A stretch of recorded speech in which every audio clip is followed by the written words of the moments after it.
Hello guys! Sa mga patuloy na nagtatanong at sa mga hindi pa nakakaalam ng update, ayun na nga, pansamantalang itinigil or sinuspindi ng POAA ang pagpapabayad ng insurance kapag kukuha kayo ng OAC sa opisina nila para sa mga baguhang OFW na galing sa visit visa o kaya naman ay mga nag-change employer.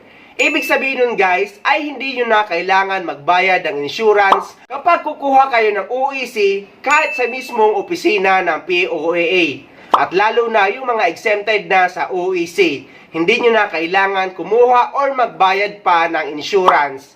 Kaya sa mga nagsasabi sa inyo na kailangan pa magbayad ng insurance, ayun na guys, mayroong announcement ang POAA na temporary nilang sinususpindi ito. Yes guys, tama ang narinig nyo. Base sa kasalukuyang inilabas na announcement ng POAA, ay hindi nyo na kailangan magbayad ng insurance kapag kukuha kayo ng OEC sa opisina nila. At patuloy nating pinagdarasal na sana tuloy-tuloy nang alisin nila ang insurance na yan or yung mandatory insurance kapag kukuha ng OEC sa POAA.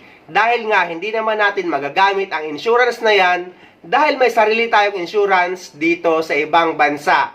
At para makita nyo yung buong article tungkol sa balitang yan, ay bisitahin nyo yung comment section ng video na ito at ilalagay ko dun yung link tungkol sa balita na hindi na nga kailangan ng insurance kapag kukuha ng OEC.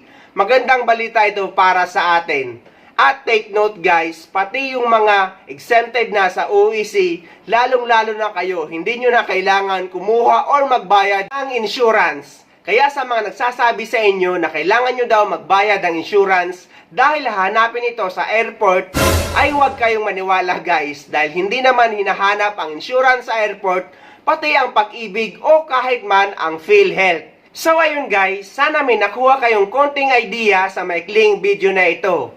At sana nakatulong ito sa inyo.